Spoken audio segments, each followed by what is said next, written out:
It is the scheduled time, and we have a quorum. I call to order this meeting. First of all, we will invite the administration to come in.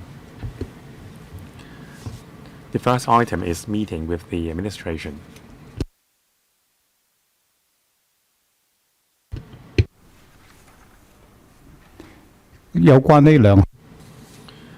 Concerning the two items of subsidiary legislation, that is LN 77 and 78 of 2025, you may refer to the following papers for the background. 1. The Legisl Council brief issued by the Security Bureau and the DOJ on the 13th of May, and also the LSD report issued by the Legisl, that is LC paper LS 50 2025 from the Legal Service Division. We have the text of the two items of subsidiary legislation before us, which have been sent to members beforehand. First of all, I thank members for attending the meeting of the subcommittee on two items of subsidiary legislation made under the Safeguarding National Security Ordinance. This is the first meeting. I also welcome Mr. Tang Ping Keung and Mr. Paul Lam for attending this meeting. I thank the administration for making time to attend the first meeting of this subcommittee. Now we all know that the international landscape is treacherous. Geopolitical tension is high. National security risk may occur all of a sudden, and we can't be complacent. Now, under the principle of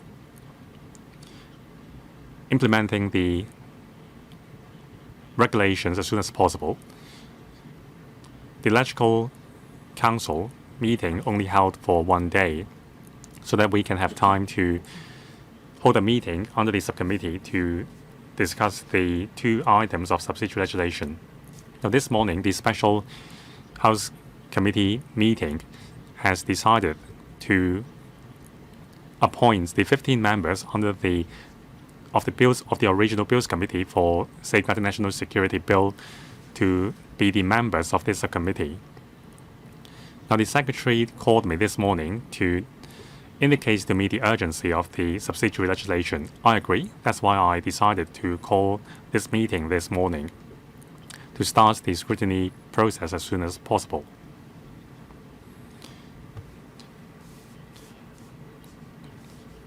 Now, members, according to established practice, we will first discuss on the policy matters of the two items of subsidiary legislation. Those of you who would like to ask questions, please press the button now. Before that, I will first invite Mr. Paul Lam, Secretary for Justice, to walk us through the legal principle of the two pieces of subsidiary legislation, and then Mr. Chris Tang will be invited to brief us on the contents of the subsidiary legislation. DOJ, please. Secretary for Justice. Thank you, Chairman and members. First of all, on behalf of the HKSAR government, I thank the President of the Council, Chairman of the House Committee, and the Secretariats of the Legisl for making arrangements so that since the Gazette of the two items of subsidiary legislation made under Safeguarding National Security Ordinance was gazetted several days ago, this morning the House Committee meeting was held to establish the subcommittee.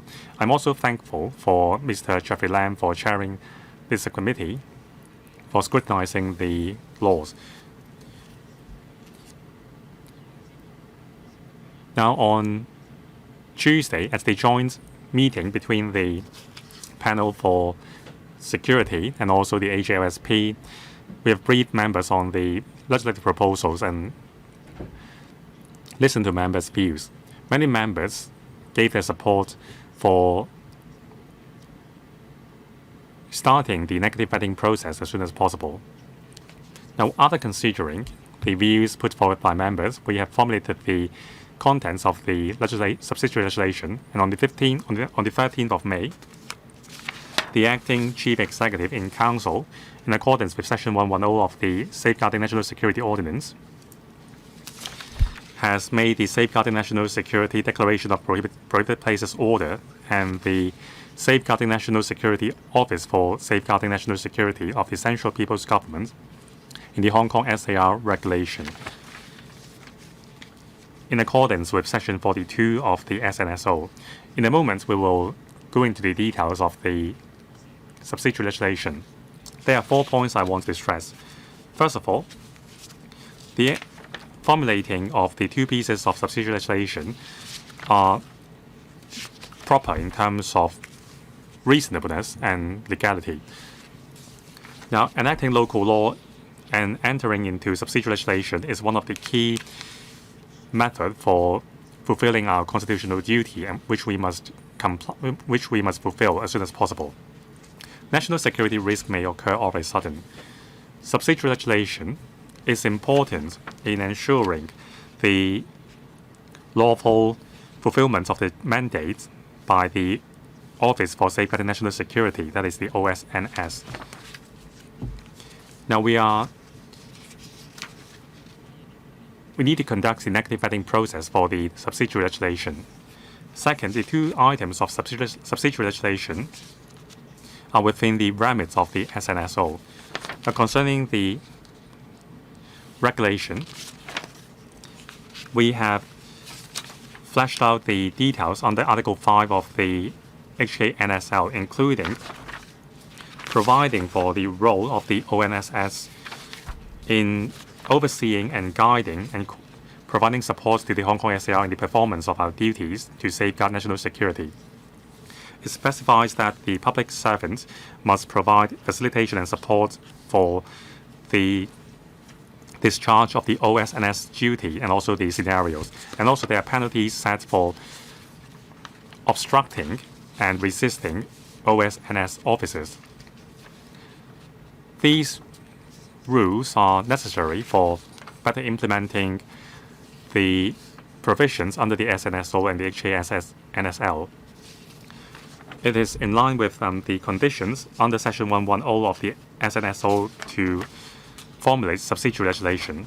Now, for the Declaration of Prohibited Places Order, Section 42, brackets 2 of the NSSO specifies the information and facilities to be protected in the prohibited places. Now, the threshold is that the Chief Executive reasonably considers that it is necessary for safeguarding national security to declare the place as a prohibited place. Now, the offices for the OSNS obviously meets these conditions. Now, fourthly, both subsidiary legislation is in alignment with the drafting practice of the common law system. The provisions are clear in terms of the offense elements, exemptions, and defense. In the Council brief, we have listed out some references in our existing legislation.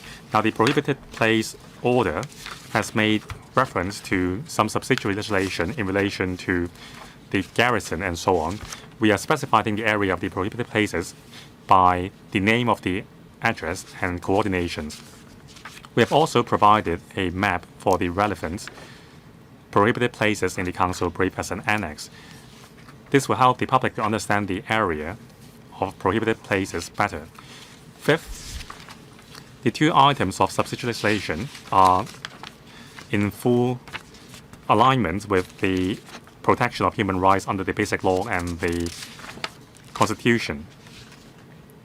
Now, the subsidiary legislation did not grant new power to the OSNS. Now, according to the relevant legislation, in providing necessary assistance to the OSNS, public servants and government departments must act in accordance with the law and must comply with the necessity and reasonableness requirements to ensure that the extent of assistance rendered does not exceed the requirements under national security. Now, all members here are members of the Bills Committee for Safeguarding National Security Bill. Now, with your experience and your knowledge in national security law, I believe that we can complete the scrutiny process smoothly. Now, together with the Secretary for Security and our teams, we will be pleased to answer questions on policy matters and drafting matters from members. Thank you. Mr. Chris Tang. Chairman, once again, I thank the subcommittee and all members here for expeditiously establishing this subcommittee and calling a meeting. Now, to safeguard national security, the Office for Safeguarding National Security of the Central People's Government in the Hong Kong SAR Regulation and the Safeguarding National Security Declaration of Prohibited Places Order, we are now starting the scrutiny work for these two items of subsidiary legislation. I agree with what the Secretary for Justice has said just now, and on behalf of the HKSAR government, I give you my heartfelt thanks. The two items of subsidiary legislation were submitted to the Chief Executive in Council on Tuesday and gazetted. On Monday, we have briefed the Joint Panel of Security and the HLSP to brief members on the proposals. Members gave us their support. Here, I will explain the contents of the law to members, but I would like to stress a few things first. Article 5 of the HKNSL specifies the roles of the OSNS, that is, overseeing, guiding, coordinating with, and providing support to the Hong Kong SAR in the performance of our duties for safeguarding national security. And also, under circumstances specified in Article 55 of the HKNSL, the OSNS may directly exercise jurisdiction over a case concerning offence endangering national security. Now, the subsidiary legislation is for specifying the details on a local legislation level to ensure the legality of the implementation of these requirements locally and to better implement the enforcement mechanism of national security in Hong Kong. Second, the HKNSL has made stringent restriction on the power and rights of the OSNS.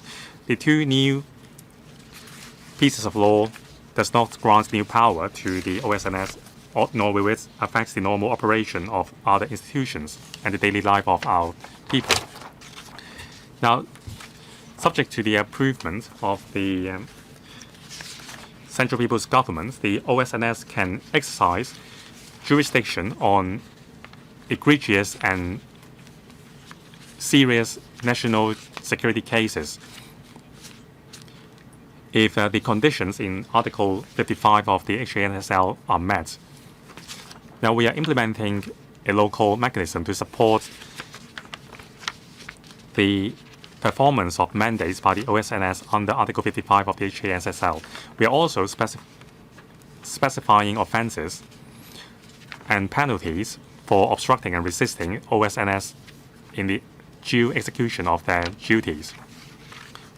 Fourthly, to ensure that in performing their duties and investigation of cases, OSNS can enjoy protection and assistance from the government, the law will specify that the government has a duty to facilitate and support the performance of duties by the OSNS staff members. And also we are specifying the offences for impersonating or resisting or obstructing the due performance of duties by the OSNS officers.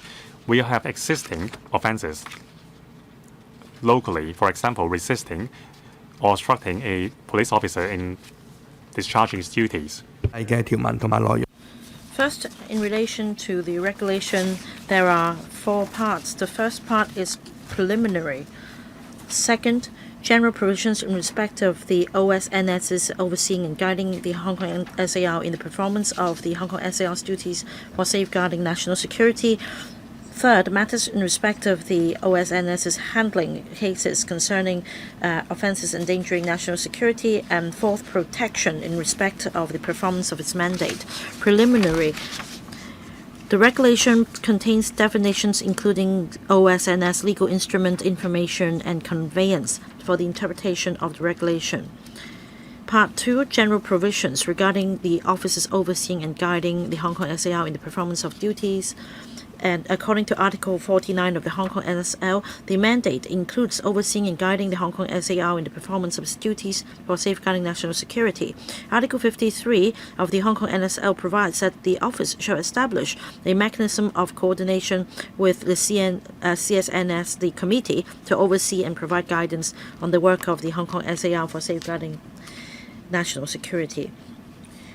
The second provision in the regulation describes the roles of the OSNS, the CSNS, on safeguarding national security in Hong Kong SAR so as to implement the guiding and overseeing role of the OSNS. The third part relates to matters in respect of the handling of cases concerning national offences endangering national security. Regulations 3 to 9 provides how the Hong Kong how the office can better carry into effect the ordinance.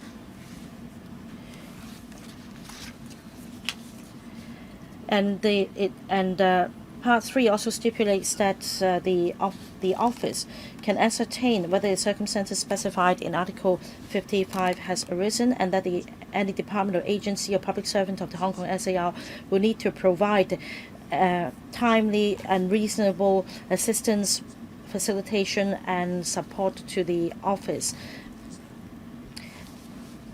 Regulation 4. Government to provide assistance for the OSNS to exercise jurisdiction pursuant to Article 55 of the Hong Kong NSL.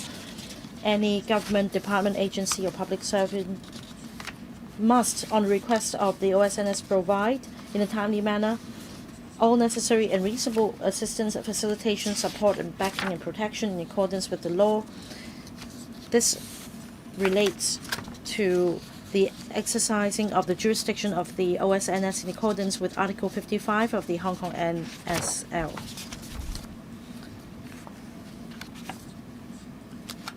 Regulation number 5, offence of failing to comply with legal instrument. A person who fails to comply with a legal instrument served on him commits an offence and is liable to a fine of $500,000 and imprisonment for 7 years. And that's the maximum of the penalties prescribed in the second clause of Section 110 of the SNSO in relation to subsidiary legislation. Number 6, immunity from civil liability. That means a person enjoys civil immunity from civil liability if the person acts in good faith in complying with the legal instrument relating to the OSNS. However, it does not affect the liability of the public servant for any act or omitted purportedly in performing the duty. 7. Providing false or misleading information or document. If a person knowingly or is reckless as to whether the statement information provided is in a false or misleading in a material particular, then the person commits an offence and is liable on conviction or indemnity of fine of $500,000 and imprisonment for 7 years. And if the person does the act outside of Hong Kong, then this provision will have extra territorial effect. Number 8. A person without reasonable excuse or lawful authority discloses information relating to the handling of cases of the OSNS, and on conviction on indictment, this person may be sentenced to a maximum of $500,000 in imprisonment of 7 years. The last provision in the third part is number 9, evidentiary provisions relating to legal instruments. In any legal proceedings, the documents, once being certified as a copy of the legal instrument, is admissible in evidence without further proof on its production. The fourth part relates to protection in respect of the OSNS's performance in its mandate. Clauses 10 to 15 of the subsidiary legislation sets out the protection measures in relation to the performance of the OSNS mandate. Clause 10 provides that the government should provide all necessary and reasonable assistance, facilitation, support, backing, and protection in accordance with the law and in a timely manner. Now, the identification document or a document of certification created or issued by the OSNS would be regarded as proof on its production for the effective implementation of the regulation. Number 12 stipulates that a person willfully resisting, obstructing the OSNS or staff member thereof in the performance of a duty commits an offence and is liable on conviction on indictment to a fine of $200,000 and to imprisonment for 3 years. Clause 13, a person falsely pretending to be or be able to influence staff of member of OSNS to do or refrain from doing an act relating to the duty of the staff member, the person will then commit an offence and is liable on indictment on conviction to a fine of $200,000 and imprisonment for 3 years. Clause 14 will, on conviction on indictment, would attract a fine of $500,000 and imprisonment for 7 years. Clause 15, obligation of confidentiality. It clarifies the obligation of confidentiality, and any person who knows of or receives any work-related information in connection with the OSNS is obliged to keep it confidential unless lawful authority is given to the person.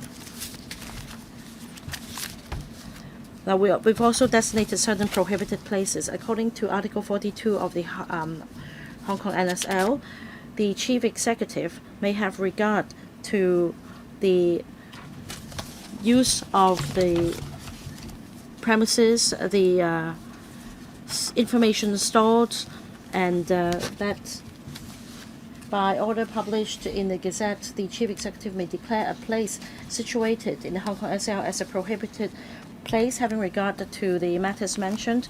On the 13th of May, the chief executive published notice in the Gazette and declared the following places as prohibited places, including the temporary headquarters in Causeway Bay, the 3 temporary offices in North Point, Sai Pun, and Hong Kong, and the construction site in Tai Kwok Choi, which will be the office's permanent office, as well as the associated temporary site office. There will not be undue impact on the surrounding neighborhood, but we have experienced the Hong Kong version of the Colour Revolution and Black Clad violence. Chairman, members of the public are well aware that stability and national security are hard to come by. National security is the prerequisite for harmony and stability in society.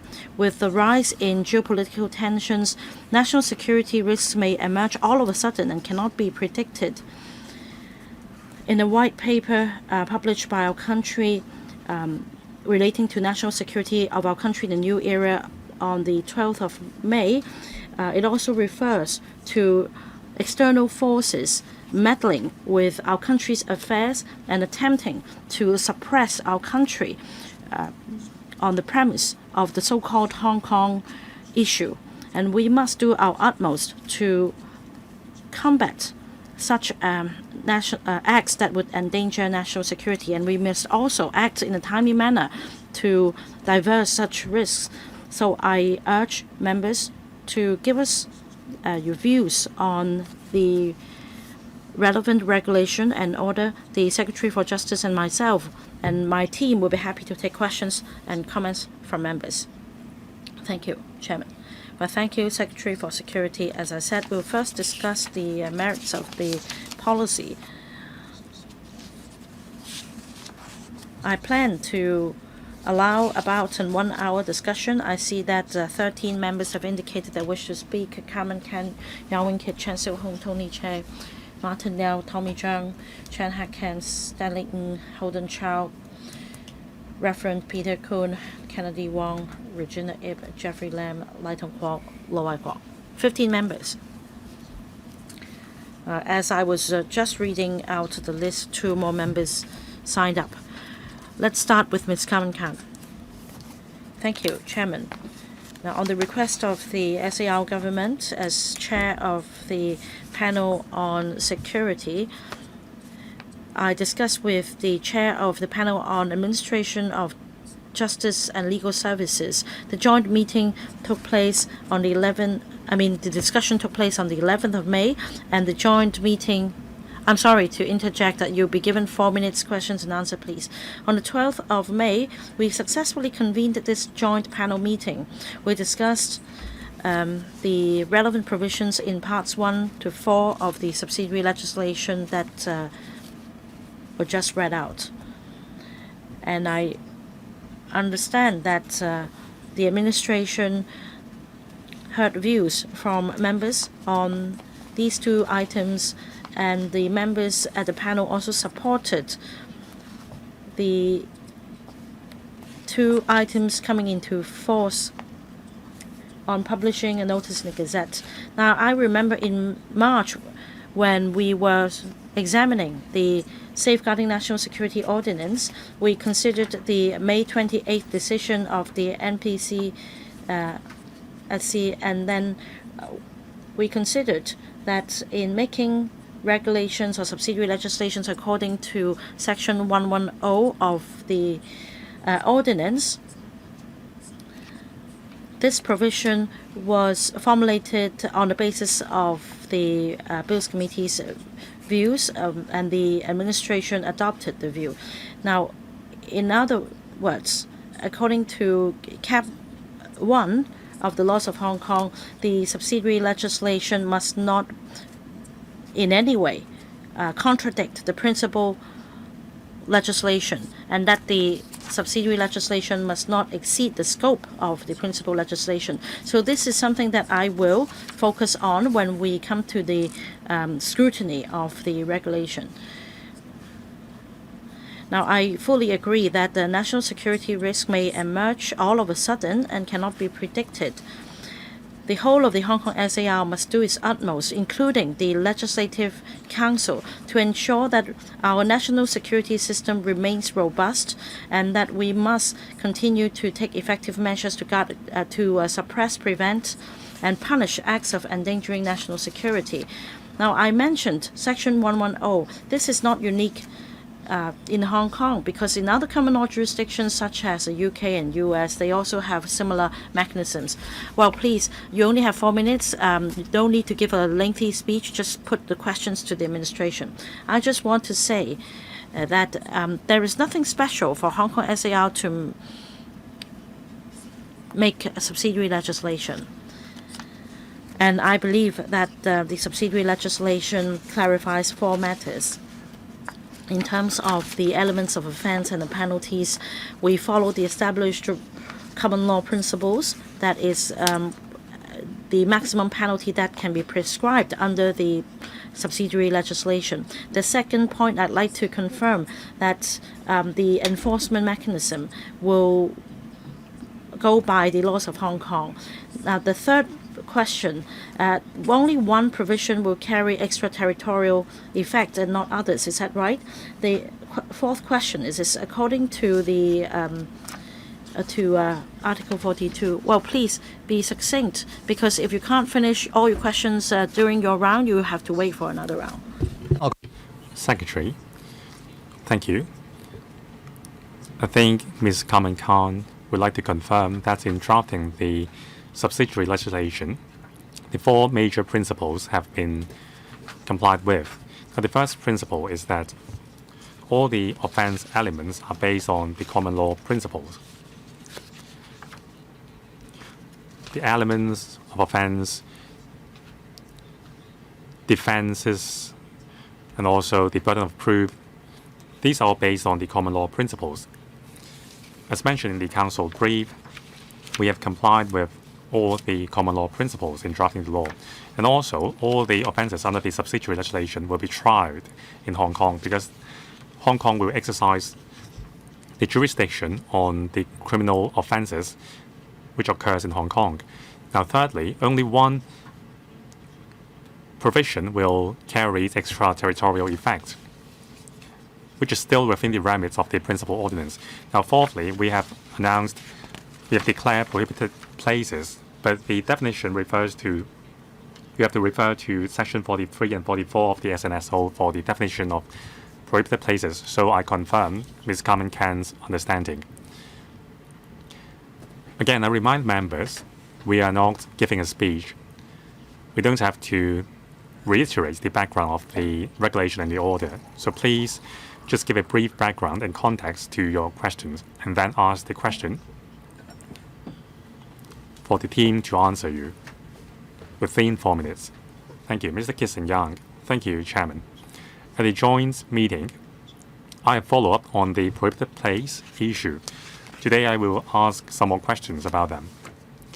Now, there are 6 declared prohibited places, which are the offices of the ONS. They are very clear. Besides the location, there are also coordinates, and also there are some maps in the annex to the council brief.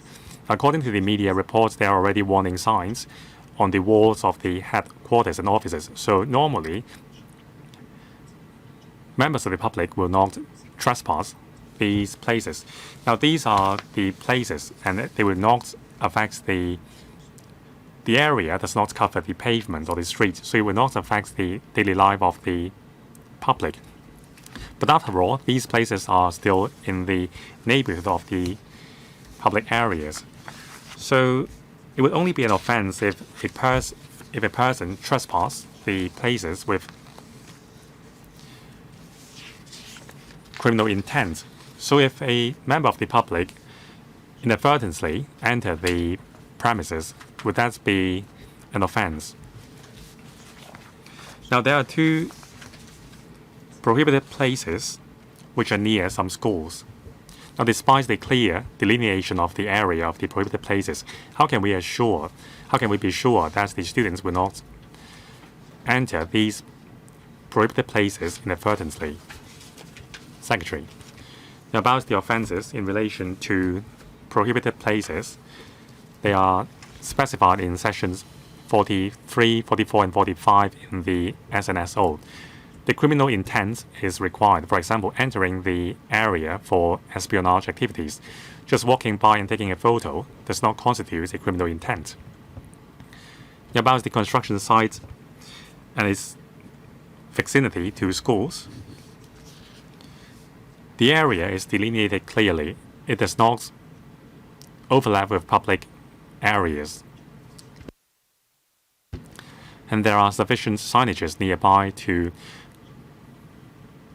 delineate the area of the prohibited places to the public. So I don't believe that the students will walk into these areas inadvertently. Now, if necessary, we have coordinating police officers in schools. They will convey the message clearly to schools so that teaching staff and students understand the boundaries of the prohibited areas, prohibited places clearly. Any supplements from the DOJ? Thank you. Mr. Chen Siu-hong. Thank you, Chairman. Now, under Section 110 of the SNSO, the government is now enacting 2 pieces of subsidiary legislation. I support it. I will not repeat the background, as the secretaries have done so. I agree that the drafting of the regulation and the order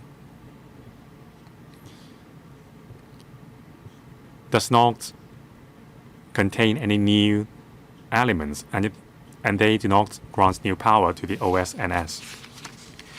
Now, the mandate of the OSNS is spelled out clearly in the HKS-NSL.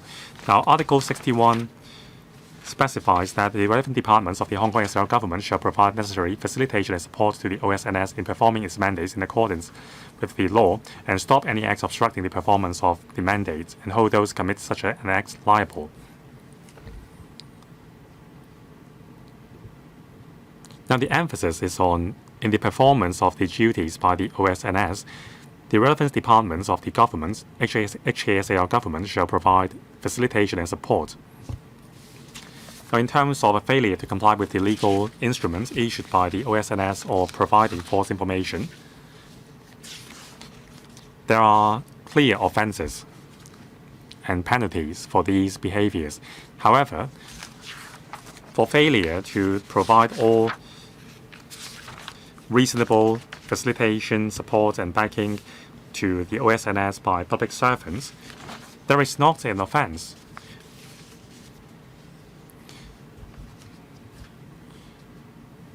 Now, if so, unfortunately, public servants or public officers deliberately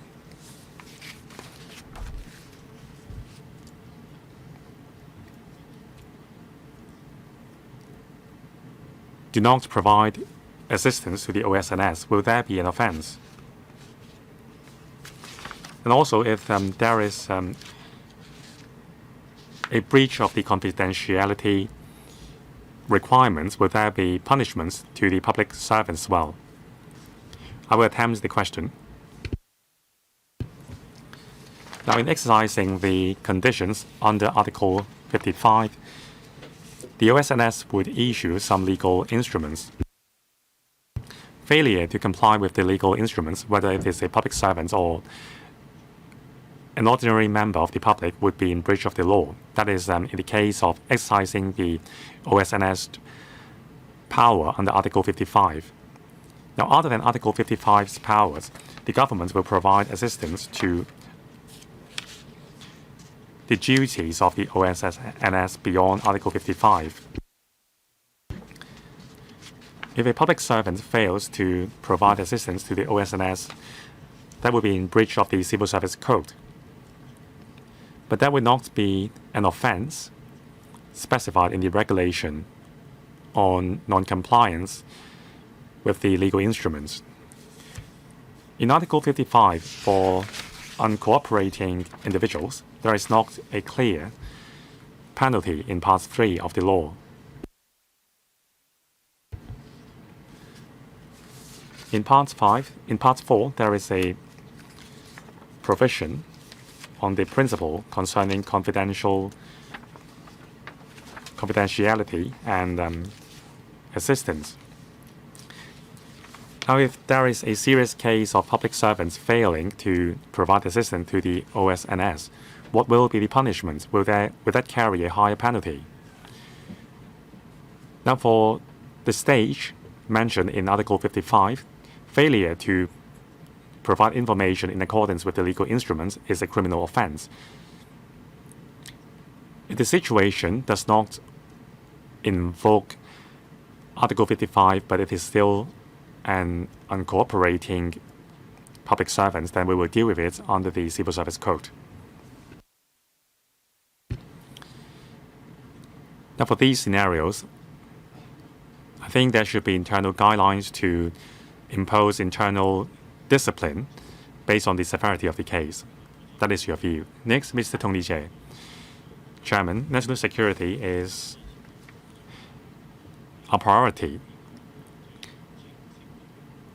I support the HKSAR government to establish a clear mechanism to ensure smooth implementation of the law. Now, like Mr. Kissen-Yang, my concern is with the declaration of prohibited place and also its impact on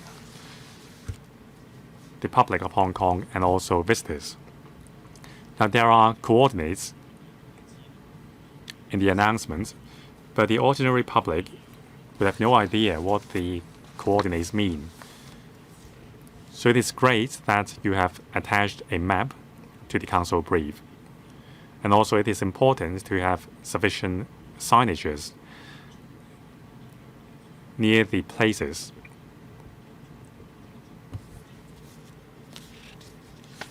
Now, concerning the buildings themselves and the vicinity of these buildings,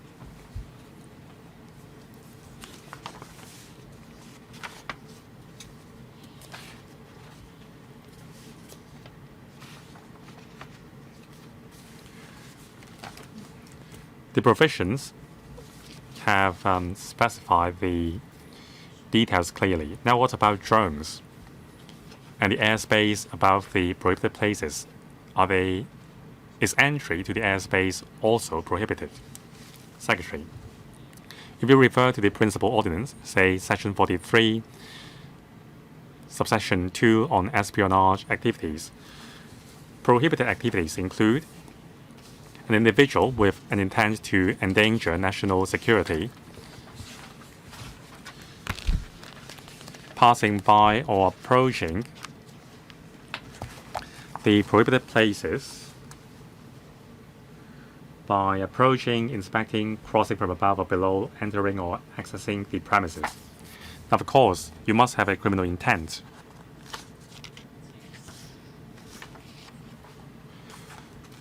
So the order did declare the prohibited places. However, the impact and acts allowed and prohibited, you need to refer to Section 42, 43, 44, and 5 of the principal ordinance. Thank you. On the point of coordinates, now we think that coordinates are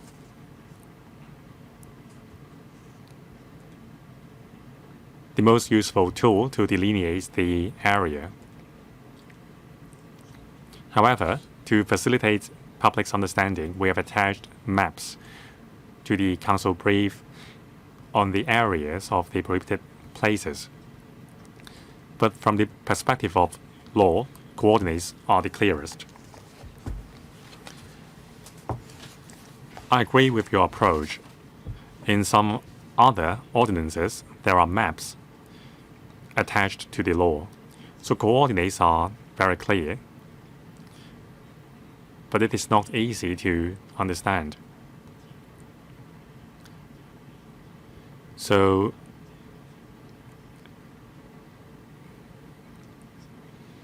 the maps are very much welcomed.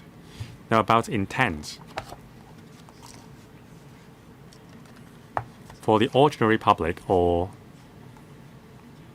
tour groups, do they need to obtain approval from the OSNS to approach or enter the prohibited places, not necessarily entering the building, but crossing the area from above or below? Now, if you get an invitation from the OSNS to visit the building, of course, that would be fine. Now it is my turn. On the joint meeting between the two panels on Monday, the administration indicated that it would consider the extraterritorial effects of the offences in the regulation. Now, for the 6 offences in the regulation, only one carries extraterritorial effects, that is, providing false or misleading information or documents. And what about the other 5 offences? Why don't they have extraterritorial effects? And what are the factors behind that decision?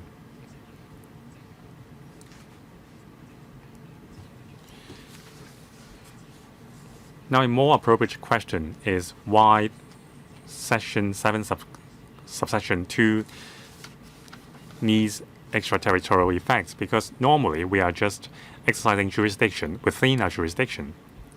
So offense with extraterritorial effect is not the norm.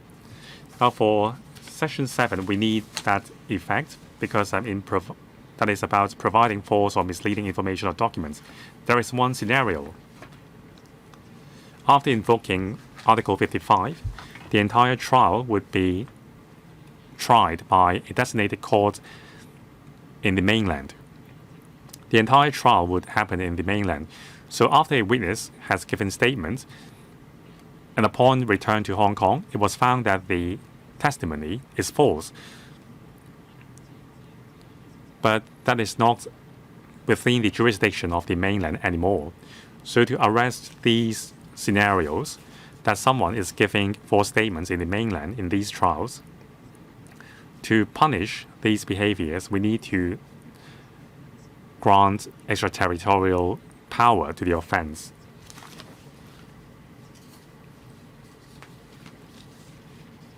So for the other offenses, we just adopt the usual practice. For example, legal instruments.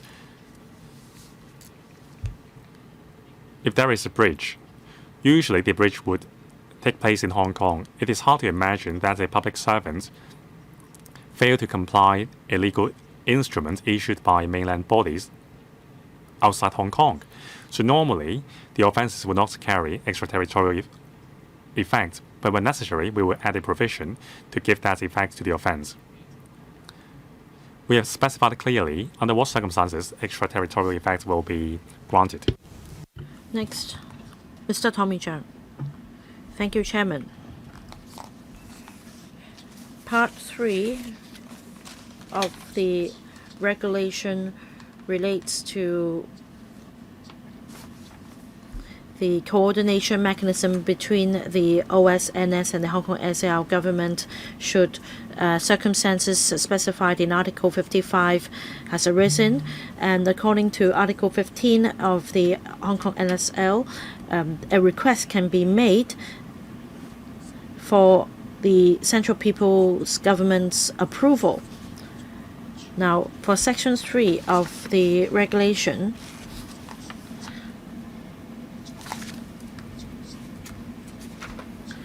if the director or deputy director of the OSNS approves the office to take certain measures for ascertaining whether circumstances mentioned in Article 55 of the Hong Kong NSL exists, any department, agency of the government or public servant must provide necessary reasonable assistance, facilitation, etc.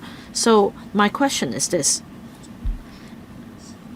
In order to ascertain whether a circumstance specified in Article 55 of the Hong Kong NSL has arisen, if deemed necessary by the Hong Kong SAR government, should such coordination mechanism with the OSNS be specified as well? Right, so the question is whether the law enforcement agency of the Hong Kong SAR will be tasked to ascertain whether a circumstance specified in Article 55 has arisen. So naturally, the investigation will be conducted by a law enforcement agency in Hong Kong. We also have local legislation that empowers our law enforcement agencies to conduct investigation. So we do not need additional legal tools as we already have this authority under the laws of Hong Kong. But of course, for the purpose of investigation, we can have an exchange with the OSNS. But this does not entail additional legal powers. Well, I think we need to bear in mind the objective of the subsidiary legislation, and that is to say the powers to be exercised by the OSNS set out in Chapter 5 can be effectively exercised. So that's an implementation issue. That's the role of the OSNS. The Hong Kong SAR government, meanwhile, also handles the matter according to the laws of Hong Kong. Next, Mr. Gary Chen, Deputy Chair. Chairman, I have a question on Article 55, and I also like to make a comment on the prohibited places. Article 55 stipulates that in relation to a very small number of cases of a serious and egregious nature, the OSNS can exercise direct jurisdiction. Now, I'd like to know our role in the process. Mr. Tommy Cheung just now mentioned the two prongs of Article 55, and that is either the OSNS can make this request or the Hong Kong SAR government can make the same request to the central authority. So let's say if the request comes from the OSNS, then in the course in ascertaining the circumstance, in providing information, so on and so forth, what should be the role of the Hong Kong SAR government? If there is a conflict, how should the conflict be resolved for the smooth implementation of Article 55? So that's a question for the administration. The second point is about prohibited places. I think the question has been touched on by other members as well.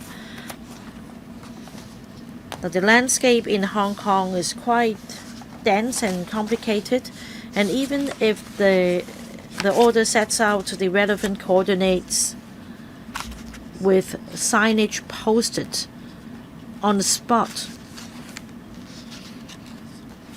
the matter of the fact is that these buildings or prohibited places are really quite close to the residential neighborhoods. So how do we make sure that members of the public will not inadvertently enter the prohibited places? I believe that in introducing the prohibited places order, we need to cater for scenarios in which members of the public may inadvertently enter these places. Say somebody may have dropped a coin and they may need to step a bit out of the boundary in order to pick it up. That, of course, doesn't involve a serious offense. At the same time, we emphasize that everybody should abide by the law. So just to make sure that ordinary citizens will not be affected, they will not be inadvertently caught by the law. Right, thank you, Chairman. The first question is to ascertain whether the exercising of power relates to a circumstance specified in Article 55. This subsidiary legislation provides that the Hong Kong SL government is obliged to assist the OSNS in ascertaining the circumstance. And that's the principle. Of course, after making a request, it will be subject to the Central People's Government's approval before the OSNS can exercise the power according to Article 55. And according to the subsidiary legislation, the Hong Kong SL government is obliged to provide assistance. It also sets out the consequence of failing to do so. That's the spirit. Now about prohibited places. I think that the external walls of these buildings provide a very clear delineation. Basically, if you just walk past the building, it will be impossible for you to enter the prohibited place, and that's the building itself. There should be a clear delineation, and it's not possible for an ordinary citizens to just walk past a prohibited place. So things should be clear. The coordinates do not involve any public place. Right, let me supplement about Article 55 and Mr. Chan's question whether there will be any conflict between the Hong Kong SL government and the OSNS. I can't really imagine such a conflict. Simply put, we're talking about three very harsh conditions, and that is the involvement of foreign country, external elements, and that the serious situation has occurred, the government is unable to effectively enforce the law, and there's a major and imminent threat. So I think it's just a matter of communication. When it comes to the prohibited place, I think the question has been answered. Now, for Articles 44, 45, 46, what they entail are that there would be warnings to ward off any member of the public who may be inadvertently entering the prohibited place or the building, and there will also be staff of the OSNS, even police nearby, who will patrol the vicinity. Now, there may be some inadvertent acts committed by a member of the public, and that there will be a warning, don't get closer and stop taking pictures, to warn the ordinary citizens. I think that specified officers will give suitable directions at appropriate junctures to warn the average citizens. Now, if you do not have any ill intent to do anything illegal, you should not be worried. I'm just standing. Thank you, Chairman.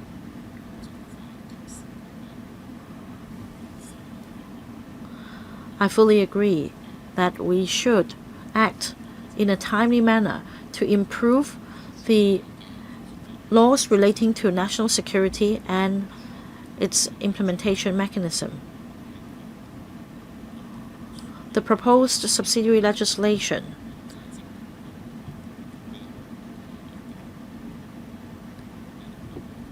can effectively allow the performance of the OSN's mandate and the exercising of the powers. I'd like to comment on part 2 of the, well, sorry, can you speak up, speak into the mic? Part 2. Provisions to ensure the performance of the OSNS's duties, especially the OSNS's overseeing and guiding Hong Kong SAR in performance of Hong Kong SAR's duties for safeguarding national security. That's what the title reads. For overseeing and guiding Hong Kong SAR, we can perhaps refer to the principal legislation, Article 49. So in essence, we are dealing with Article 49(2), Roman numeral 2 of the principal legislation.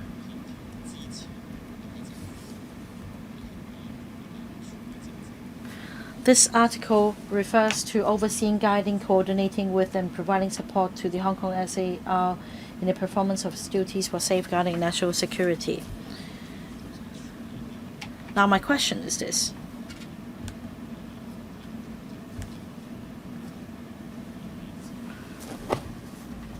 Do you think it is sufficient just to refer to 49(2)? Because if we want to better support the OSNS in the performance of its mandate, is it sufficient just to refer to 49(2)?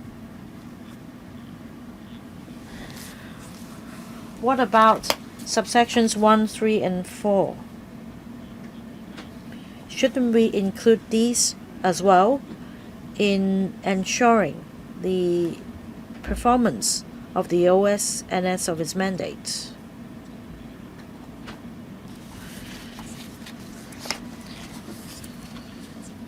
Is there any penalty if the committee or the Hong Kong SAR government fails to provide proper support? Right, I think your time is up, so if you have other questions, you should wait for another round. Who will take these questions first? Let me have a go first. Article 49 refers to the 4 duties of the OSNS, including analyzing and collecting intelligence, providing oversight, guidance, opinions, etc. And if we go to Article 60 or 61, the relevant departments of the Hong Kong SAR government shall provide necessary facilitation and support to the OSNS for the performance of its mandate. So it has already spelled out the obligations of the Hong Kong SAR government. Now this subsidiary legislation refers to details of overseeing and guiding the Hong Kong SAR, and as a result we have included this provision. It does not mean that we are neglecting the other 3 aspects. According to Article 61, the relevant departments of the Hong Kong SAR government shall provide the necessary facilitation. Allow me to elaborate. The focus is on Article 53. Now you can see from the regulation that we first spelled out the objective of the law, that is to better implement Article 53 of the HKNSL, especially Clause 1.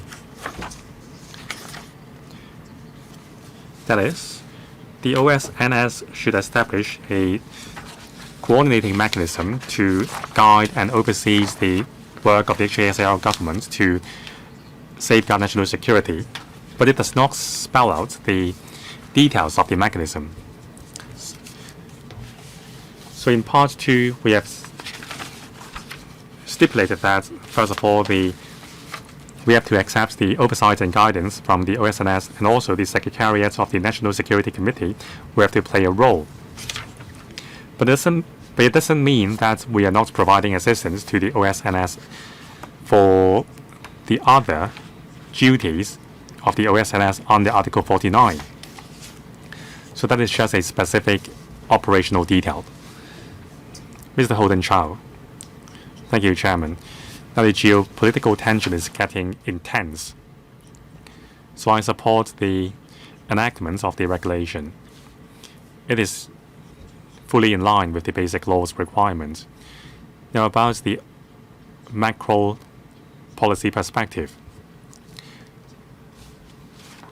Now if there are any cases warranting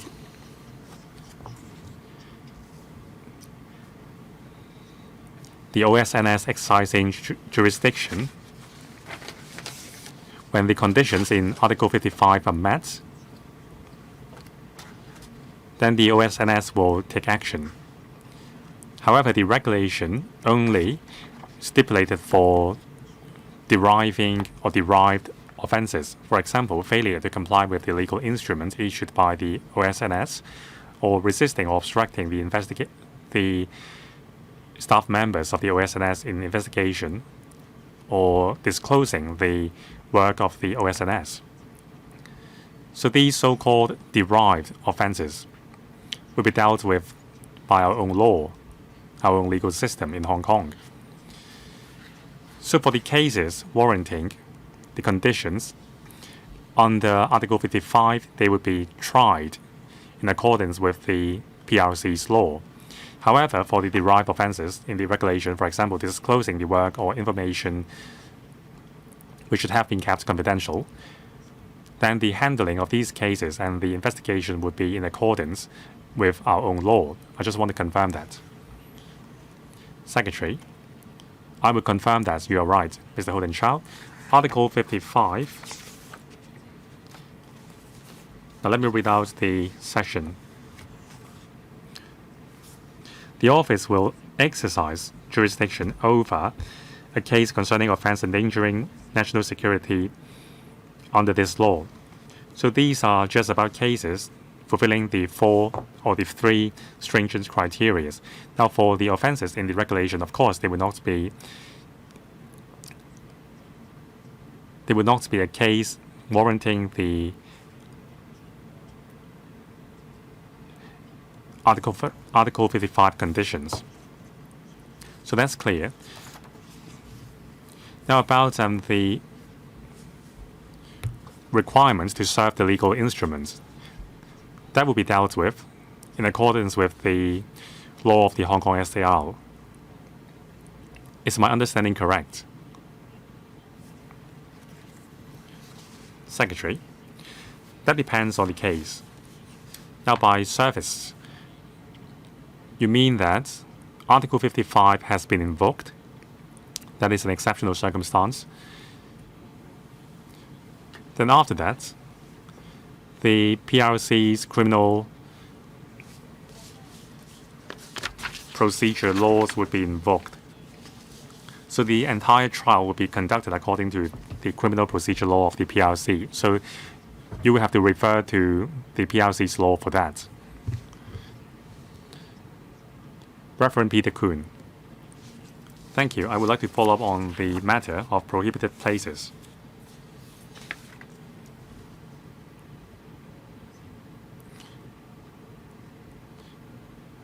Now, I think the matter of prohibited places is a concern for many members of the public.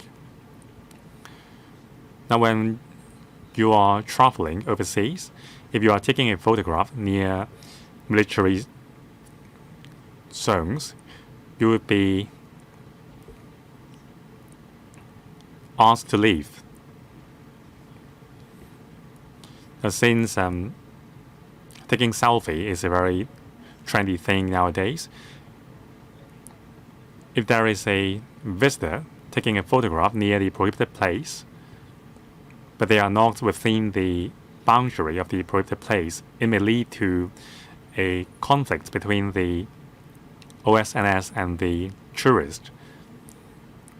We do want to prevent these conflicts because this is a likely scenario.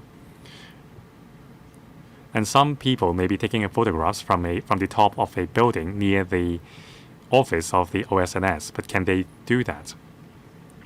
Now, about keeping confidential, does it only apply to documents with a stamp of confidential on it?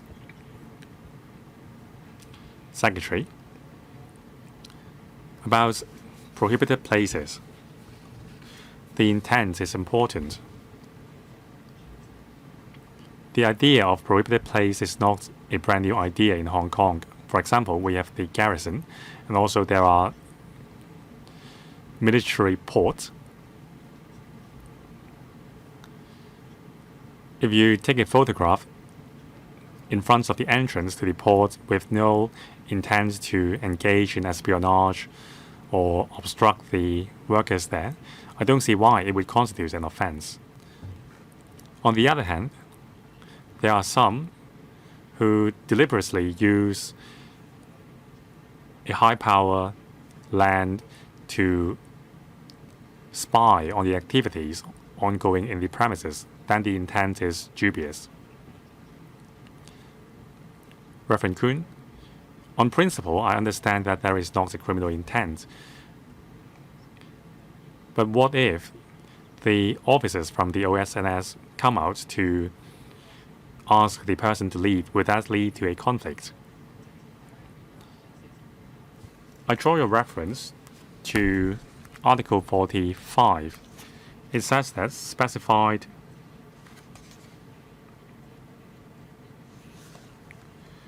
personnel have the power to issue direction or advice. So from the point of law, we should comply with the advice or direction. Otherwise, it would constitute a resistance or obstruction to specified personnel in exercising their duties. It would only be reasonable if you refuse to follow the advice and then you are found liable to your behaviors. There is no point to argue because that is a prohibited place. If you insist on taking a photograph there upon advice to the contrary, I think it would be unlikely. So I even think that scenario to be impossible. So the answer is clear. If someone asks you not to do it, but you insist, then the situation would escalate. Now, what about documents, confidential documents? Secretary.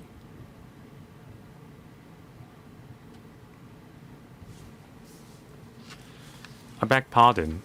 What's the question? Reverend Kuhn's question is that does a confidential document needs to have a stamp on it? Now, it depends on the nature. If the nature or the contents of the document is confidential, then it should have a stamp on it saying that it is confidential. There must be sufficient warning so that the confidentiality of the documents will not be breached. So legally speaking, you do not need a stamp, but in effect, I haven't seen any documents which is confidential and does not have the stamp. Dr. Kennedy Wong. Thank you, Chairman. I don't think many people in Hong Kong have compared the Hong Kong NSL passed by the central government on the 30th of June 2020 against the Safeguarding National Security Ordinance, which was passed subsequently. Now, about the regulation and the order which we are scrutinizing, they do not grant new power to the OSNS on top of the powers conferred to them by the NSL passed on the 30th of June 2020. Now, since the passage of the HKNSL, it has been 5 years on, and the office has been operating in a low-profile manner in Hong Kong. So my question is, if the OSNS exercises its power under, say, Part 3 of the regulation, for example, ascertaining circumstances under Article 55, what is the difference between the power conferred upon the OSNS and the National Security Committee? Now, from my understanding, the national security departments of the country, when investigating cases, do have some powers. For example, requiring internet platforms to provide information stored on the back-end system. Now, in Hong Kong, our internet service providers are operating with less constraints. So I want to understand the investigative power of the OSNS in Hong Kong compared with the National Security Committee. Is the power greater or smaller? Now, in the regulation, there are some requirements with penalties, but some do not. So what are the considerations behind that? Secretary. Thank you. Besides the Hong Kong NSL in 2020, last year we passed the Safeguarding National Security Ordinance. So besides HKNSL, we also have to refer to the Safeguarding National Security Ordinance. Now in Section 110, it confers power upon the Chief Executive to formulate subsidiary legislation. So you have to read the two pieces of law together. Now before invoking Article 55, the OSNS does not have the power to exercise the power under Article 55. That is the power conferred upon them by the criminal procedure law of the country, not until Article 55 is invoked. So Part 3 target situation before Article 55 is invoked, because the powers conferred on the OSNS by Article 55 have not been conferred yet. So the government will have to help the OSNS to ascertain whether situations mentioned by Article 55 exist. But like the Secretary for Justice said, it does not confer any new power upon the OSNS or weaken the power of the National Security Committee. Secretary for Justice. Now, Section 110 stipulates that the regulation is for better implementing the national security law.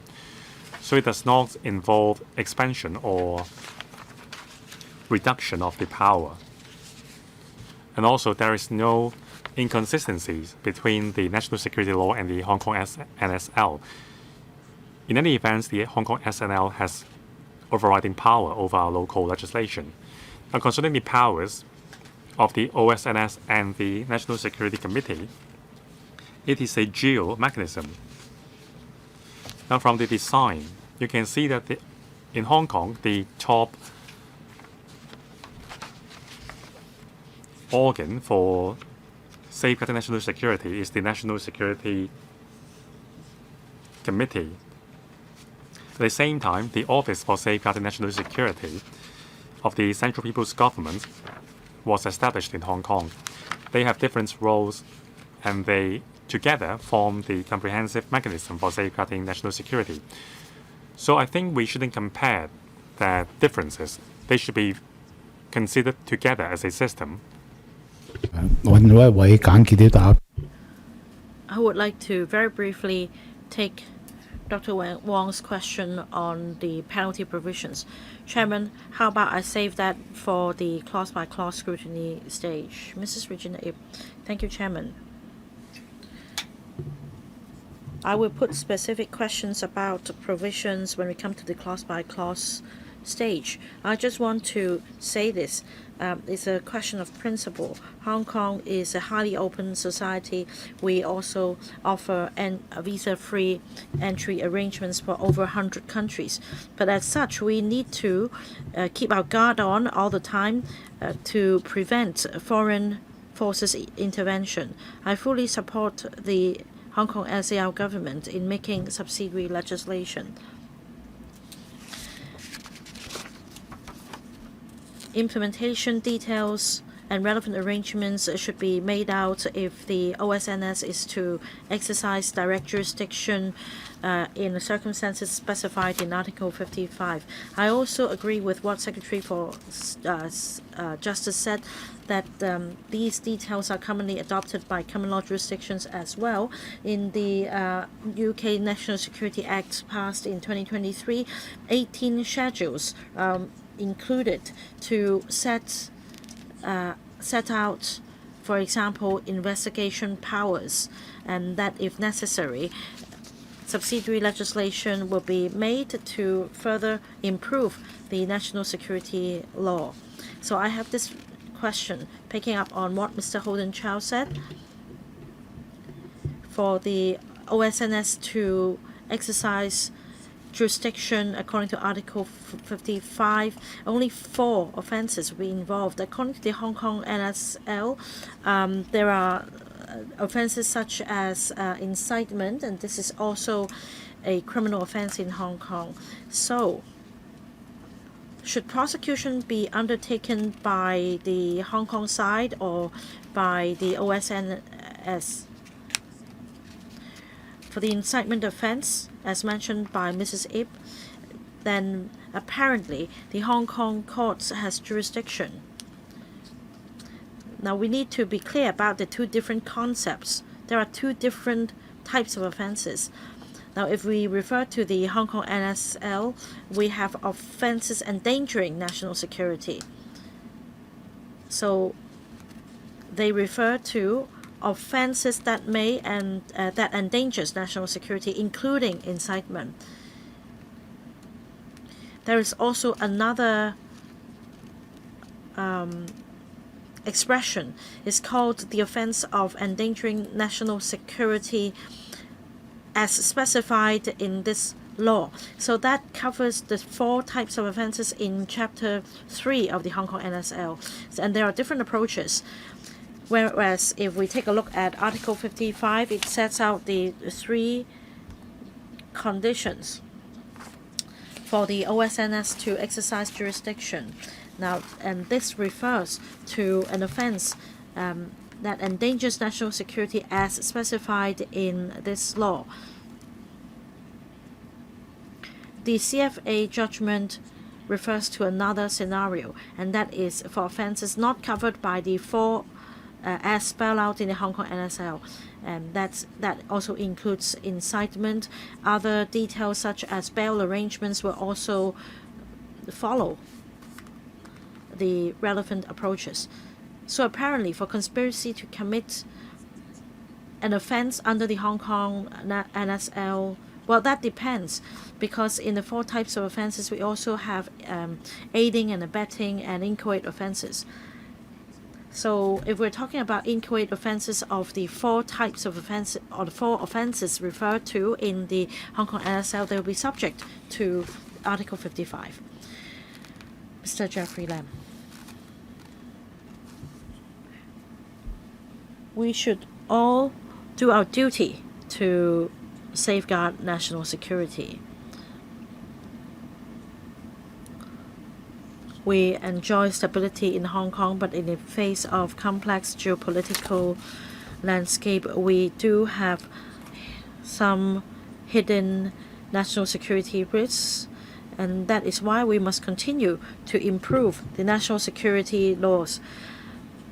The subsidiary legislation proposed by the administration is worthy of our support as they provide clearer guidance. I fully support the government. I think that we should legislate on the matter as quickly as possible. And if need be, in light of social changes and the needs of Hong Kong and our country, we should make amendments to the law. I have questions about specific provisions, but I will save them for the clause-by-clause scrutiny. I have questions relating to, for example, prohibited places.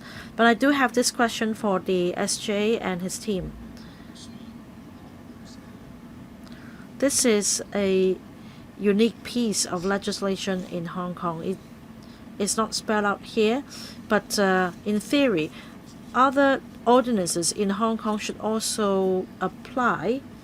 And I think that many people may be concerned about this point. That is a lack of knowledge. Is this a defense? Can I say that I have no knowledge as a defense? Well, it's not spelled out here, but I suppose that the legal principles are covered by the laws of Hong Kong in general. So perhaps the SJ can explain for our benefit how these principles enshrined in the laws of Hong Kong may apply to this subsidiary legislation. Well, let me explain how we draft or how we make out a criminal offense. Usually, a criminal offense should comprise two elements: mens rea or otherwise. So we have the subjective intent and objective intent.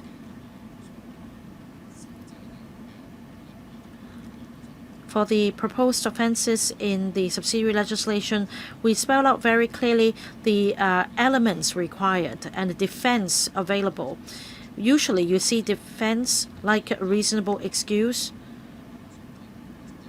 These are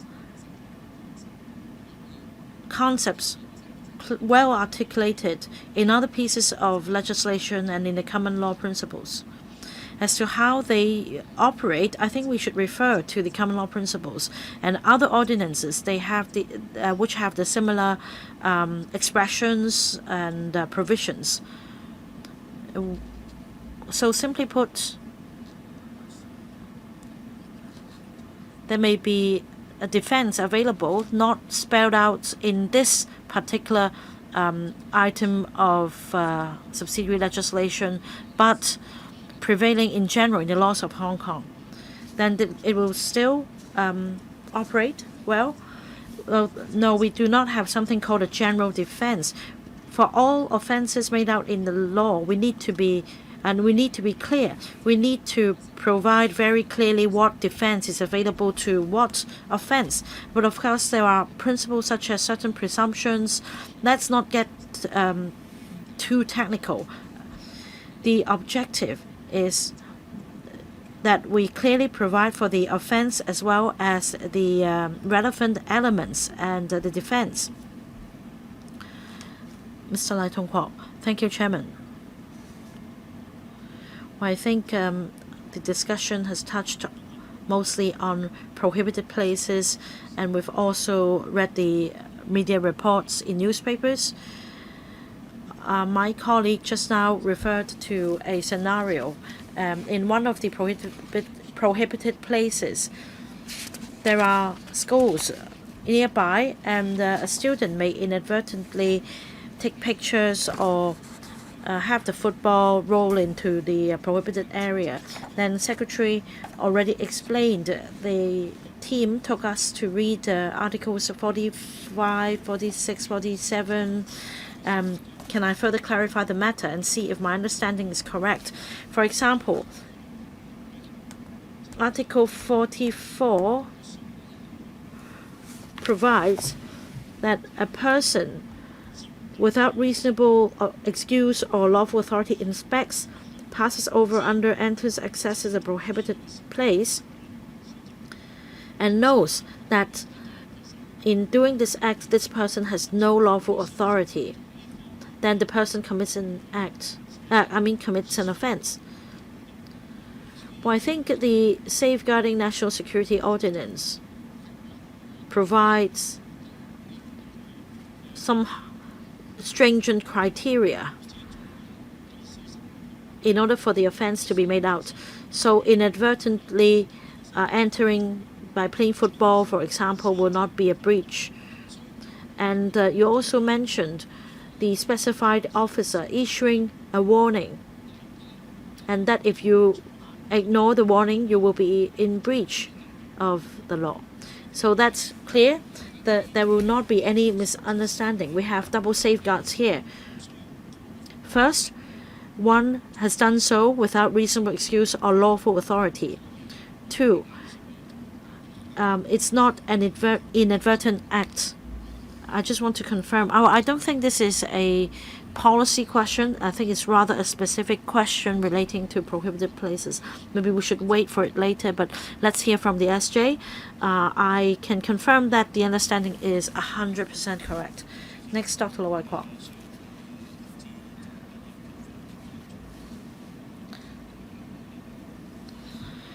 Well, this matter has been raised, but I think I need to come back to this major principle again because of its importance.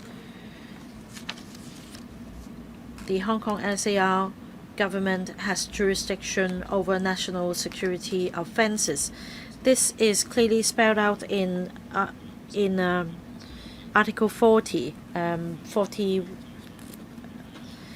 because it refers to an exception in Article 55, and we are now clear about the special circumstances referred to.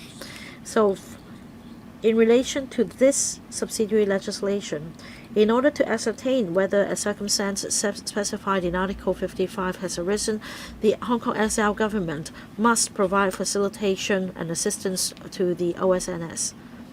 So ultimately, it's for the OSNS to make this judgment as to whether it's an Article 55 circumstance. And following that, either the Hong Kong SAR government or the OSNS can make a request to the central authorities. But from the logic I just explained, isn't it for the OSNS to make this request? The second question is this. Well, it's about a specific provision, but since the expression has cropped up a number of times, I'd like to just put this question in advance. It's about public servants.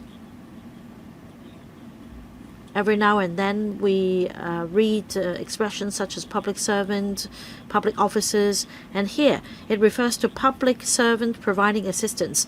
Now, my concept is that I am a public officer, but I may not be a public servant as described here. It's a narrower scope. Is it true? Now we should start with Article 45, and we've been discussing Article 40, but we've been discussing Article 55 as well. Basically, for the 4 serious offences in Chapter 3, the Hong Kong SAR has jurisdiction, and that's the starting point for these national security offences. Second, in considering whether the OSNS should exercise direct jurisdiction, we need to ascertain the circumstance, and the Hong Kong SAR should provide assistance. However, it doesn't say which party should make this request only. It could be the Hong Kong SAR government or the OSNS. The OSNS has the power to make this request, and we also need to do our duty and consider whether to make this request, because we also have the power. So it's just an empowering provision. We need to consider the circumstances. That's an option for us. The third question relates to the definition of a public servant. We have not provided a specific definition for the term public servant, so we should refer to the interpretation and general clauses ordinance cap 1. In fact, it's clear. It refers to a person of receiving emolument in the Hong Kong SAR government, whether or not it's a permanent or temporary post. The focus is a person receiving emoluments from the Hong Kong SAR government. That means whether you're controlled by the Hong Kong SAR government. And in fact, it is logical, because if you are under the control of the Hong Kong SAR government as a civil servant, for example, you're obliged to support the government. Otherwise, it would be a criminal offense. So for legislative councillors, they have their own constitutional positioning, they have their own obligations. They are not subject to the government's control. Thank you. Two members have indicated their wish to have a second round. I will draw a line here. So the two members are Mr. Chan Siu-hong and Mr. Stanley Ng. I think Mr. Stanley Ng has not finished answering his questions. So 2 minutes, questions and answers included, then we will start the clause-by-clause scrutiny. Mr. Chan Siu-hong. Thank you, Chairman. Now, in reply to our questions, the Secretary mentioned that we are embracing the common law spirit in formulating our own law. May I invite the Secretary to confirm the following. Now, the OSNS, in accordance with Article 55 of the HANSL, in exercising jurisdiction, do the arrestees or the suspects enjoy the same extent of protection in terms of human rights? For example, the right to remain silent. Secretary. Now, for that scenario, we're talking about the scenario where Article 55 of the HANSL has been invoked. Now, then we have to refer to Article 57, that is the criminal procedure law of the PRC will apply. Now, of course, I'm not an expert in mainland law, but it is available in the public domain, and we have made reference to the criminal procedure law.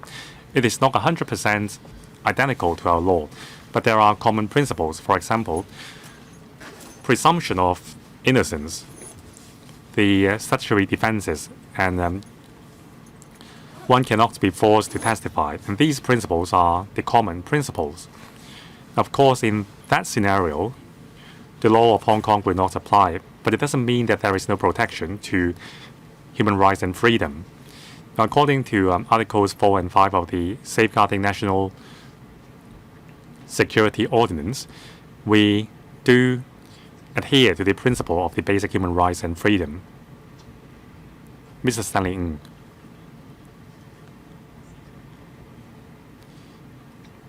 I would like to have a clear answer from the Secretary about Part 2.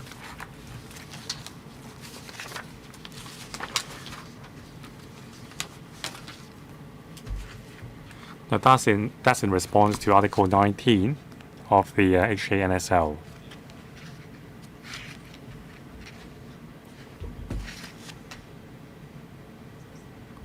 Now, it is in response to Article 49 instead of Article 53. Now, Article 53 refers to the oversight and guidance provided by the OSNS. However, in Part 2,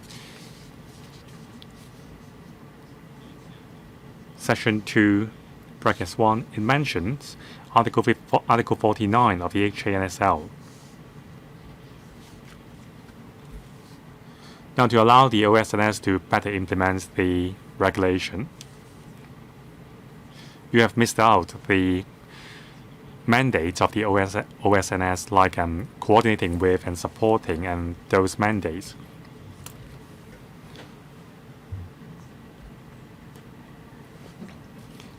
Now, Part 3 of the regulation deals with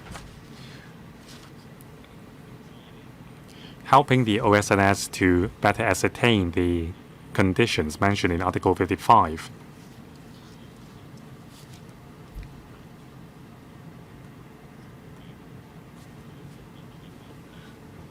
So we understand where the Secretary is coming from, but if you look at the mandates of the OSNS, mandates 1, 3, and 4, these are also very important. For example, coordinating with the National Security Committee. Secretary. Let me put it this way. Now, Regulation 2, you need to read it all together. The power stems from Article 49, that is the 4 mandates conferred upon the OSNS by the HANSL. Now, subbracket 2 mentions the coordinating mechanism under Article 53 of the HANSL. Let me read this out. Now, Article 53, the Hong Kong National Security Law, the Committee for Safeguarding National Security of the Hong Kong SAR is to establish a mechanism of coordination with the OSNS to study and deliberate on matters relating to the Hong Kong SAR's performance of the Hong Kong SAR's duties for safeguarding national security. So in Article 53, it mentions that the OSNS has a duty to oversee and provide guidance on the work of safeguarding national security for the Hong Kong SAR. So we are talking about how we can perfect the coordinating mechanism. But it doesn't mean that other forms of support and coordination is not needed. It's just that they are not being dealt with through Part 2 of the regulation. Let's say Article 10, it mentions that the government has a duty to support or back the OSNS. Article 10, the Hong Kong SAR government shall offer assistance and backing to the OSNS. So each provision has their own purpose, but it doesn't mean that they cover every support we are going to make. On some occasions, we don't even need subsidiary legislation to provide assistance. So it is not mutually exclusive, and it doesn't mean that other mandates are not as important. Thank you, Secretary. We have concluded the discussion on policy matter. We will now move on to clause-by-clause scrutiny. And we will first scrutinize the Chinese text of the two pieces of subsidiary legislation, and then we will invite the legal advisor to confirm that the drafting of the English text is also proper. And we will first invite the government official to take us through the law. Thank you, Chairman. Now, Part 1, preliminary. Number 1, interpretation. It includes conveyance, information, legal instruments, and OSNS.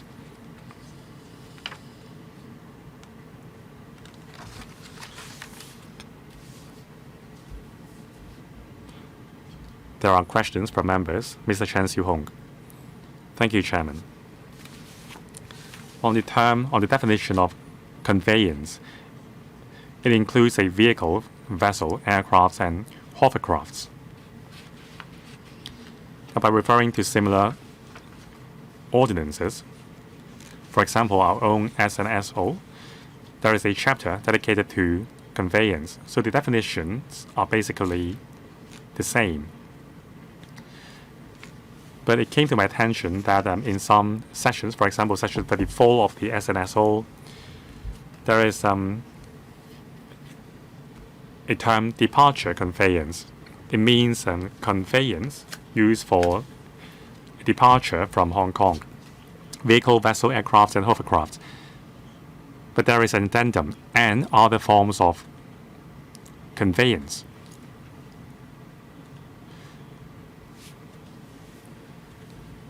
So that should have to do with Section 4, brackets 10, public servants providing facilitation for OSNS, including entry into and departure from Hong Kong on conveyance.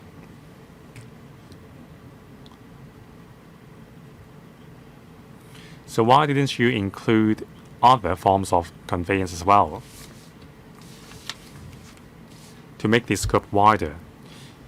Now, under the low altitude economy, we have drones.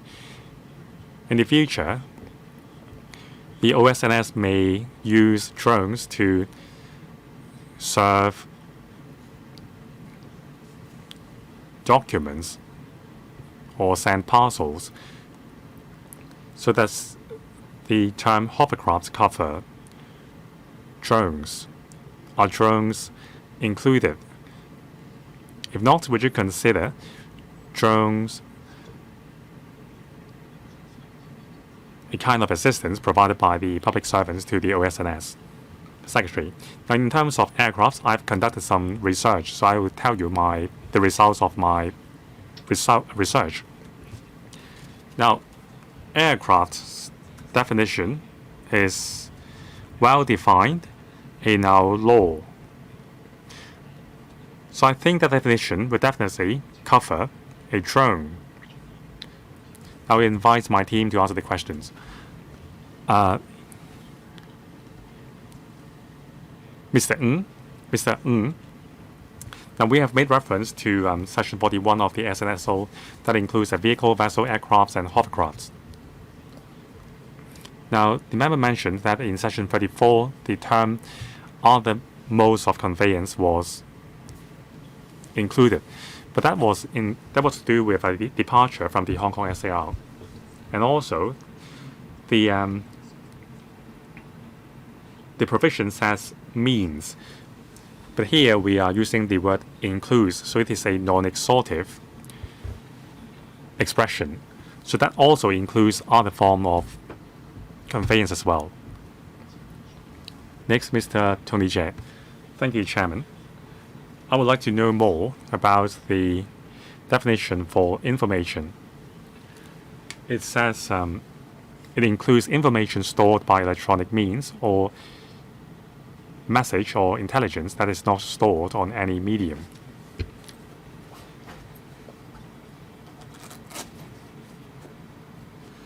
Now, intelligence, does it mean oral information or oral evidence? Now, in rule number 7, it also specifies for an offense for providing false information and documents. Now, is my understanding correct? Message or intelligence that is not stored on any medium. What are some examples?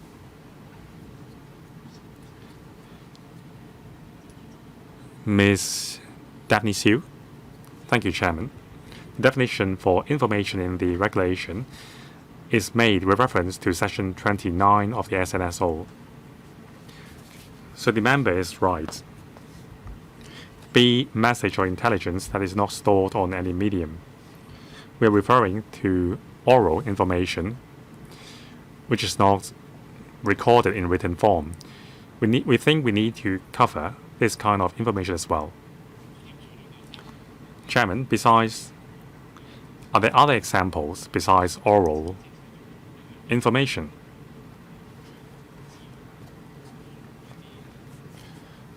That may affect other ordinances and also the requirements in the subsequent parts of the regulation in terms of providing false information. Secretary. Now, the provision says information includes, so it is non-exhaustive. So whether it is in written form, a record, or oral information, they are still covered by the wide scope of the definition. Oral or not, they are information. So this is a very inclusive information definition.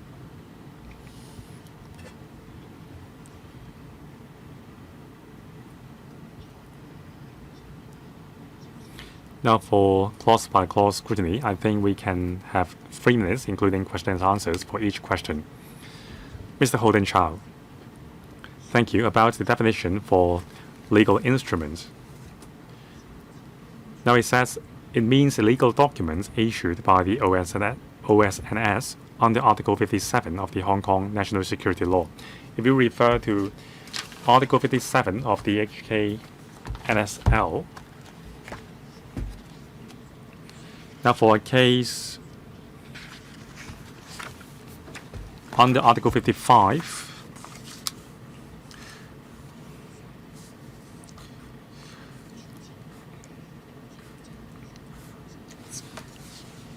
legal documents issued by the authorities and the decisions carry legal force. So besides the OSNS, the Supreme People's Court may also issue legal documents. So are those legal documents or instruments covered? Or does the OSNS have to endorse those documents for those legal documents to fulfill the definition? will take this question. DOJ. This subsidiary legislation deals with the OSNS's mandate.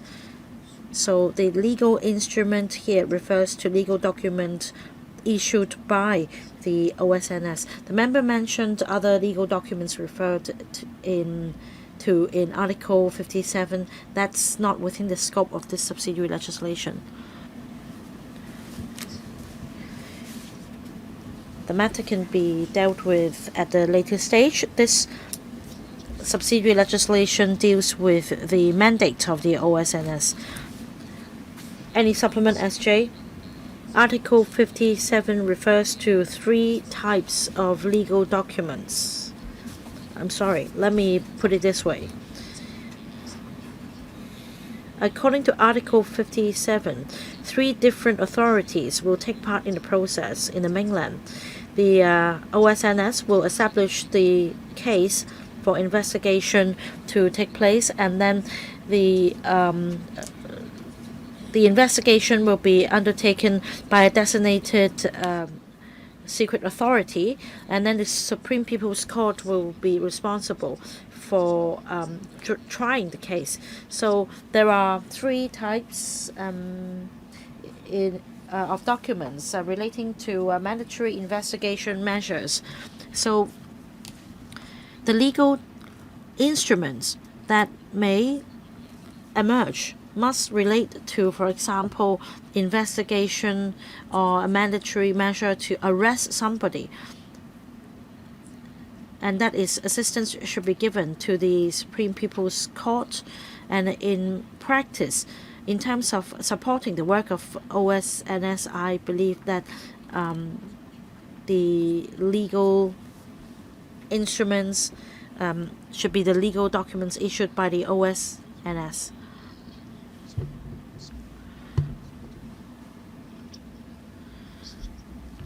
I think in such a circumstance, the criminal procedure law of the PRC shall prevail. Dr. Loy Kwok, a straightforward question about conveyance definition. Now, I am puzzled because it includes vehicle, vessel, aircraft. As explained, it's clear these terms include all forms of transport on land and in the air. What about hovercraft? Why particularly hovercraft? Our drafting division. Thank you, Chair. Thank you, Member, for the question. As explained, this is a subsidiary legislation, and we've copied that from the Safeguarding National Security Ordinance. Section 41 of the Safeguarding National Security Ordinance refers to conveyance as vessels and hovercraft, and that is why we've also made reference to the same expression to maintain consistency. Thank you, Chair. I don't have a strong view on this matter, but I just find it peculiar. Sometimes you use really generic description and all of a sudden you go into the very specific. If you say that this is the drafting approach, so be it. But I think when time is right, you need to improve your drafting approach. Right, that's a comment. If not, let's move on to the second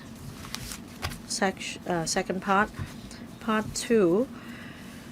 General provisions in respect of OSN's overseeing guiding Hong Kong SL in performance of Hong Kong SL's duties for safeguarding national security. There are 5 subsections.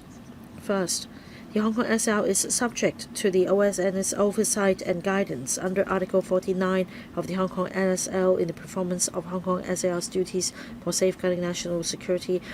Then subsection 2, under Article 53 of the Hong Kong NSL, the Committee for Safeguarding National Security of the Hong Kong SAR should establish a mechanism of coordination with the OSNS to study and deliberate on matters relating to the Hong Kong SAR's performance of the duties for safeguarding national security.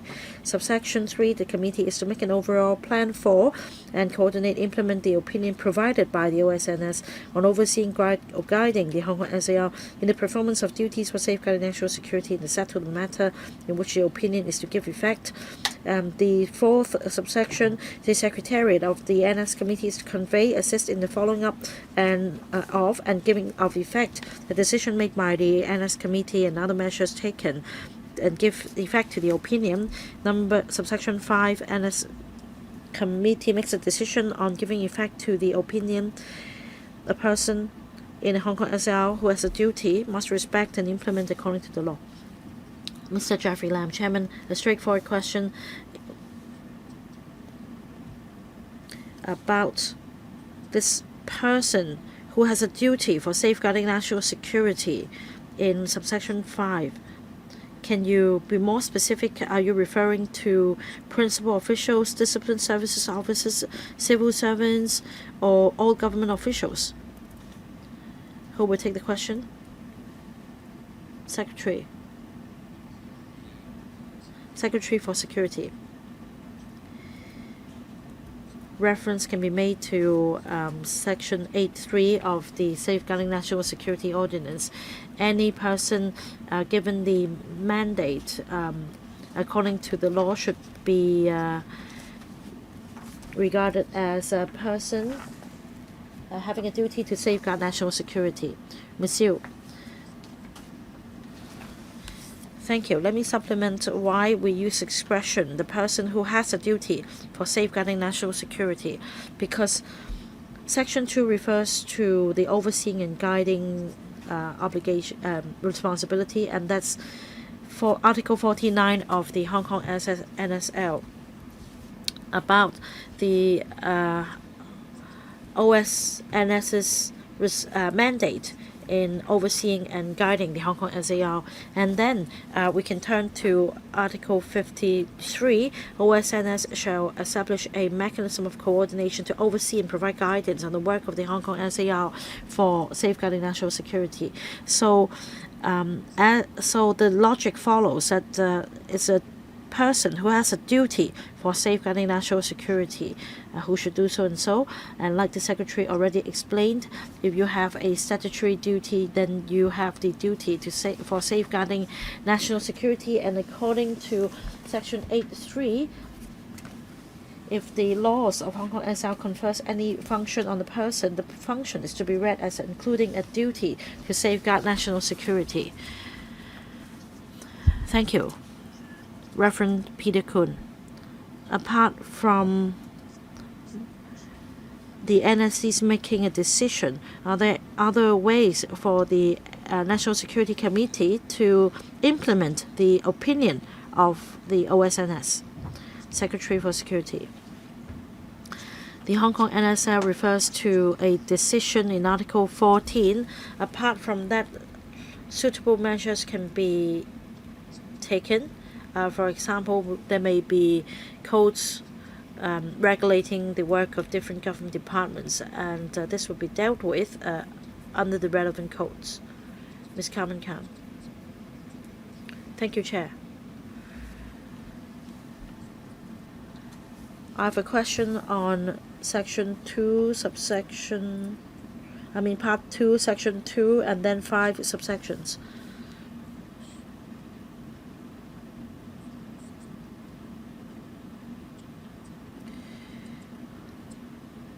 This section provides details on how the OSNS should perform its mandate according to Article 49 of the Hong Kong NSL at the central level, and that it has the overarching responsibility.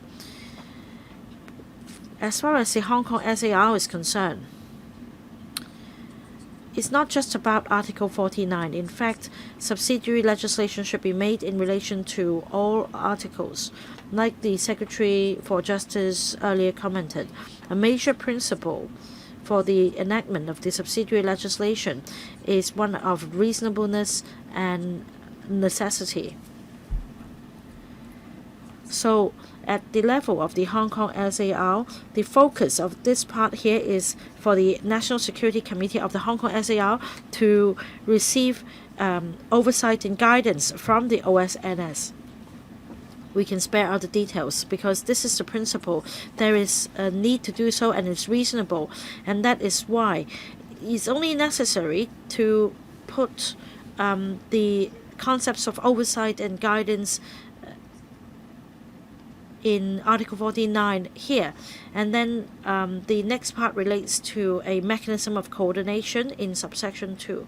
And then the implementation of the opinion provided by the OSNS appears in subsection 3. So apart from the mechanism of coordination in Article 53, it also refers to another mechanism of cooperation. And I don't think this needs to be spelled out in the subsidiary legislation because the focus here is the obligations of the Hong Kong SAR in implementing the opinion of the OSNS and the duty of the National Security Committee to make such a decision. Is that correct? Yes. Mr. Chan Sil-hung. Now, in the first round, I raised an issue about the policy, and now I'm reading subsection 5, section 2 of part 2. If the National Security Committee makes a decision on giving effect to an opinion of the OSNS, a person in the SAR who has a duty for safeguarding national security must respect and implement according to the law the decision.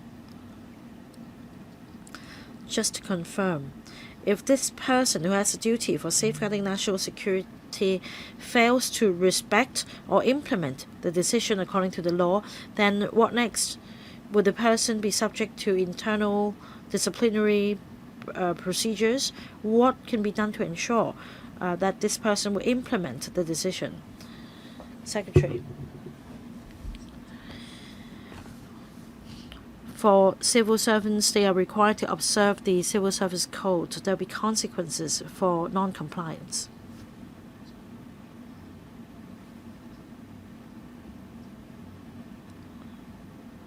The first meeting will be adjourned.